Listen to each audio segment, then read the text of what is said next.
show, right? Let's go ahead and get with the results of week 9. And I just want to apologize to everyone for getting these picks just out on a Wednesday. My health has been not in the greatest. I have a doctor's appointment tomorrow for a number of things, blood pressure, um, also blood check. I haven't done a blood check in so long. Um, Having to get my back looked at because my back's been getting kind of worse. And so yeah, I got my doctor's appointment tomorrow, and that's why I haven't really having the energy to get up and get these picks done on time. But I got them done today. I said I was committed to getting them done, and so I got them done. The best record so far are 11-3 for the week. We had some 10-4s. Some people that worse at 6-8. I mean, there were some upsets. Don't get me wrong, but we were able to get the picks done, and we're now officially 9 weeks into the book, and we're now going to head into week 10. Right? These are the records when you add them together for all the weeks in the regular season. Right? So let's go ahead and crack it down. In Division 1, you got 3 people tied at 86 wins. 85 is RUA. He's in at second. So this division's still kind of competitive, Division 1. Division 2, Spider's kind of pulling away. Him and Kelm were tied. But doesn't mean Spider is, in the front running to take that division now. Thanasis has got a 3-game lead. That's decent. Between him and Noel, really, it's a foot race between them two. The other guys are kind of a little far back. But then again, we still got a lot of time to go, right? Still a lot of time in the picks. Let's go to week 4. T. Kirk, 96 wins, and he has the best record, not to mention he's the defending champion from last year. So let's keep that in mind. Division 5, Jose is at 89 wins. Rappel and Shelby are at 88. Herbert at 86. Desert Eagle 90 at 84 wins. Okay. Division 6, I always like this one. A lot of former TTC guys. Duke Bothers, KC Kid, Eagles fan for life, 44 legendary, in the house. You know what I'm saying, man? Division 7, you got Aaron's got a little bit of a comfortable lead over the rest of the people in his division. Division 8, Jesus is in front. Not Jesus Christ, but Jesus. And Michael Liss and Green Bay Chris are at 85 wins. They're kind of hovering a little behind. Jesus kind of got a little bit of a comfortable lead. Is he Jesus Christ? All right, Division 9, you got James Linquist, a.k.a. James L103. He's a former Trash Talk Circle. Currently at 95 wins, and, everybody else is distant second. Division 10, J Love, and he's a 2-time champion in my tournament, too. He's got 94 wins, and he's got a little comfortable lead over his opposition, all right? Division 11, John Alves and J.D. Court, they're going at it. And remember, J.D. Court is our only 200-game winner. The only person in tournament champions history to win 200 games since the schedule has gone up an extra game and the picks have gone up from 256 to 272. J.D. Court has, in fact, is the only 200-game winner, and he's hovering right there, man. Hovering right there. Kim123, give him a shout out. He's got 95 wins right there. He's kind of got a little comfortable lead over everybody. You can see in Division 12. Division 13, you got Nate, you got Gabriel, Brandon Rodgers, and Mario. Don't get me wrong. They're a 7-game stretch. They could still come back. That division's still up for grabs. Division 14, Danny Golden is cooking it. Danny Golden's cooking. Somebody get him the recipe because he's cooking in the kitchen today, or at least after week 9. Division 15, Anthony and Kaufman are former Trash Talk Circle guys, 88 wins. Ted C, 86. CG Bully Ruthless, 85. Simpson and Rose. And see, there's me at 84 wins. My division, I think, is the most competitive considering first place to last place has got a 5-game lead. And last but not least, the ladies division. I know I need more women in my tournament, right? I don't want to sound like a misogynist. Tanya's in front at 88 wins. Kristen at 87. Nancy at 86. Shirley at 83. Tara at 79 wins. Raptors girl at 73. And Carmen at 72. So these are the results. And like I said, you can always go back and rewind the video. And, of course, they're also posted on Tournament Champions now. I got a doctor's appointment tomorrow. Brandon Rodgers, I will get back with you on your egg bet. I'm not flaking or anything. I slow athletic dashy. 6 eggs. I owe you 7, I believe, right? I think we lost by 7 or 8. So I owe 14 eggs total, I think, for the bet for both y'all. I'm just going to pay it off in one video. I got a doctor's appointment tomorrow because I got some health issues lining up with my back, blood pressure, stuff like that. I got to take care of that first, and I promise you, after I get done, get my meds and everything, I'm going to take care of this bet. So let's go ahead and get to these picks, all right? You got the Thursday Night Football, Raiders and Broncos. Broncos just beat us last week. Raiders are clusterfuck. Their season's over. Broncos have something more to play for, and they're going to win. It's just as simple as that. There's no trap game there. Give me the Broncos to win. You got Sunday's games. The first one's in Berlin. You got Falcons at Colts. Now this could be a trap game because Falcons kind of mix it up. Are they a good team? Are they a bad team? What's going on? The Colts just lost last week. They went to 7-2 now, but they're still in front runner of that AFC. And I think that they're going to continue. I think they're going to bounce back. They're going to get a good win. Go ahead and give me the Indianapolis Colts to defeat the Atlanta Falcons on Sunday. Let's go to the slate of games for November 9th. So we kick off a lot of the noon games. Saints at the Panthers. Panthers, I can't believe they're having the season they're having. Saints don't have a quarterback. They're going to continue to lose. As simple as that. Of course, a division game. They're both going to be playing each other well. At the end of the day, Panthers win. There's no doubt about that. New York Giants at the Chicago Bears. Now, this game could be a trap game, but the way that the Bears have been playing lately has even shocked myself. They're like the Panthers. They're going to be two teams in the wild card hunt that you didn't expect to be there, but they're there. I think the Bears ride with that momentum train with Caleb Williams. Go ahead and give me the Chicago Bears to defeat the New York Giants.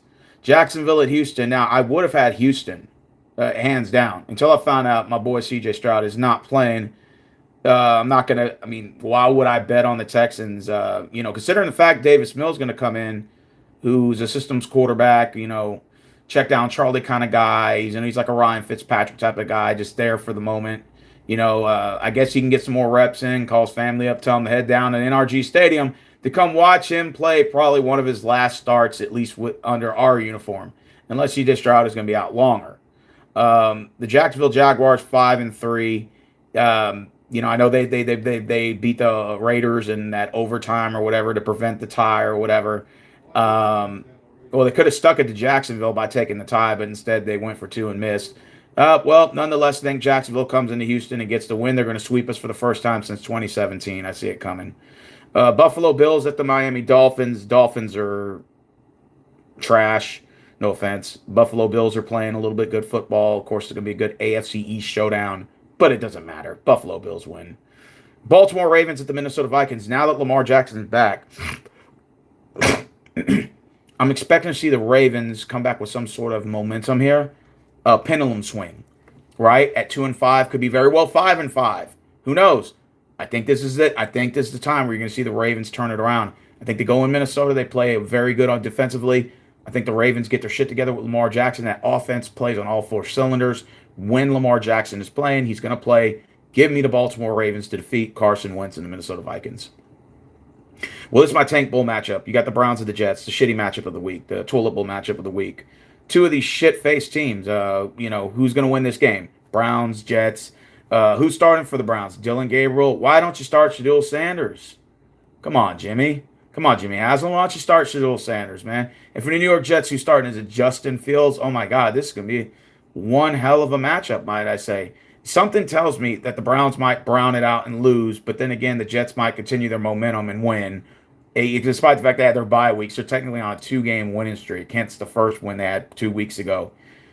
Either way, got to go with my gut on this one. I think Cleveland Browns going to get the wins in New York. This is going to be a maybe like 20-17 game, low scoring, whatever. Give me the Browns.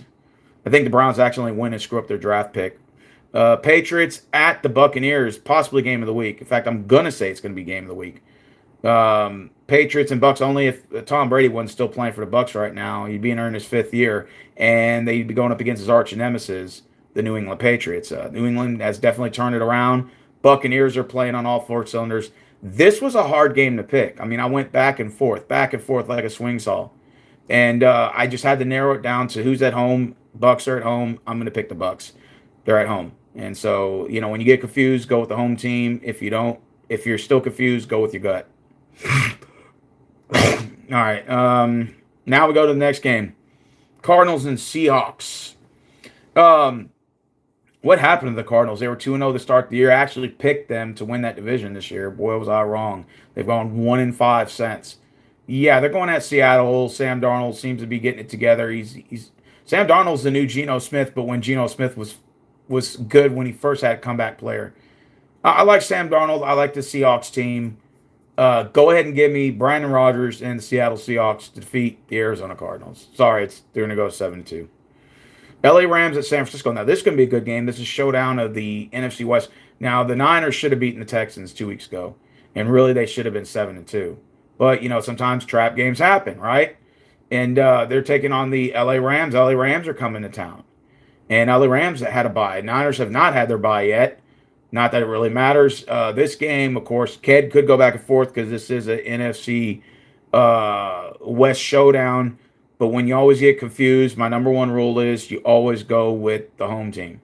If you're still confused, you go with your gut, which normally means the road team. But I'm going to go with the home team in this one because I'm really confused. I don't know who to pick. I don't have a gut feeling. So I'm just going to do like I did with the Patriots Bucks game. I'm just going to go with the home team. So just go ahead and give me San Francisco at home to beat the Rams.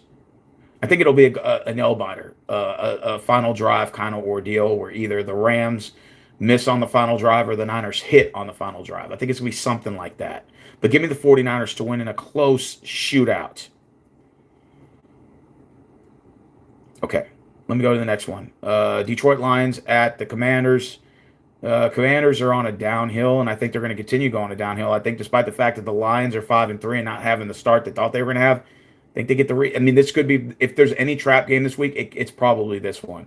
The Commanders beating the Lions. But for the tournament's sake, for my pick's sake, I'm going to go ahead and go with Detroit to beat the Commanders. Sunday Night Football, you got Pittsburgh at the Chargers. This is going to be a damn good game. LA Chargers are coming in at 6-3. They have a lot in stake to win. Steelers want to run away with the AFC North. They don't want, them pesky Ravens coming out of nowhere. Does Mike Tomlin, usually plays good against good teams, but he plays shitty against bad teams.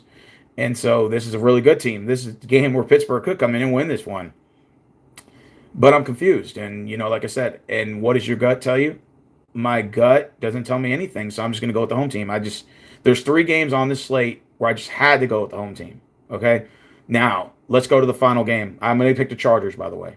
Monday Night Football, November 10th. You're going to have Eagles at the Packers. Now, this is going to be a damn good game. This could be for potentially the number 1 seed later on down the line in a head-to-head tiebreaker scenario. Packers, Eagles. This is going to be a very good game. Now, they say, masters of the tush push, aka the offensive line going off sides. The Green Bay Packers the Packers should be 7-0. Why do I say that? Because they should have never lost to Dallas, and they should have they should have won against Panthers last week. I know trap games happen. I know, Dallas isn't a bad team, but I just still think the Packers are playing like they're the best team in the NFL. They got a 1 draw and 2 losses. I mean, Packers should never lost to the Browns. I'm sorry, they should be 8-0 right now. But nonetheless, I think that they got enough wins to storm ahead of their division, despite the fact that the Lions are struggling and the Bears are coming out of nowhere. So I know the Packers, want to win this game. It's a home game or whatever. But man, I tell you, those Eagles, ever since they lost 2 games in a row, I think they started the season off, what was it, like 4-0, and they lost 2 in a row, and now they've won 2 in a row. I think this is going to be a big Monday night game, but I'm expecting the Eagles to play with some sort of momentum, firepower, and some sort of game managing, running down the clock sort of scenario. I think time of possession is going to be the key here in this game. Time of possession. With the Eagles, I think if they can control that offensive output and mix it up a little bit and take time off the clock, I think that the Eagles could potentially win this game. And it wouldn't shock me if this game is low scoring. I'm going to call it 17-14 Philadelphia wins at the buzzer. I think it's going to be some crazy, crazy ending. It's going to be a damn good Monday Night Football game. But go ahead and give me the Philadelphia Eagles. Now, let's go ahead and go through the picks again. I'm going to say it, like I got a doctor's appointment tomorrow. Brandon Rodgers, I will pay your egg bet off with Dashy. I promise you I will pay y'all's bet off. It's just that, I got a lot of health problems right now. Well, not too many, but just got to get some blood work done. I got to get some blood pressure meds. I got to start looking after my health because I've been ignoring it for a little bit of time. And now it's gotten to a point to where I can't ignore it anymore. So I have to actually go in and get checked. So, I got good insurance. So it's disappointing me getting my lazy ass up and going. I already set the appointment today. So I go in tomorrow at 3. I'll update you guys, on that. But yeah, it's high blood pressure sucks. Back pain sucks. It's a lot of list of health injuries when you don't take care of your body. And, with time, if you continue to let it go in a downward spiral, you'll end up fucking yourself at the end, like I did. So I'll leave it at that. So I'm going to go and get my checkup tomorrow, some blood work done, get my meds and everything like that for my blood pressure and get my back looked at and stuff. And I kept putting it off and I can't do it anymore. Like it's getting worse. So with that, it's all my fault too, because I was lazy and I procrastinated and I hate doctors. It's nothing personal. I just don't like doctors. I don't like going to the doctor. I've been that guy. I don't want to be that guy anymore. I gotta start taking my health seriously. So yeah, I'm gonna go ahead and just read off the picks real quick. Give me Broncos over the Raiders for Thursday. Give me the Colts to defeat the Falcons in Berlin. Panthers over the Saints. I'm going to take the Bears to win at home against the Giants. Jaguars to win on the road in Houston. Buffalo to win on the road in Miami. Ravens to win on the road in the Vikings. I got Browns to win at the Jets. I got the Bucks to win at home against the Patriots in my confused pick. I got Seahawks to defeat the Cardinals. Give me the Niners over the Rams. Another confused pick. Give me the Lions to defeat the Commanders. Impossible. Well, it could be a trap game. Commanders could win that game. Give me the Chargers at home against Steelers and another confused pick. And give me the Eagles over the Packers. So those are my picks, guys. I will see you, when I got the next 4 days off after tonight. And, I'll be doing maybe some streaming if, of course, my health is, going to get better. And go from there. And I'll update you guys definitely on that. And, so, I don't know what network it's going to be on. I'm assuming for the Thursday night games, I'm assuming it's maybe like it says Prime Video. I don't know what that means. Prime Video. Sometimes you can catch the live streams on YouTube. People will live stream them. Just saying, just throwing that out there. But anyways, let me go ahead and head on out of here. You guys take care. Y'all be safe.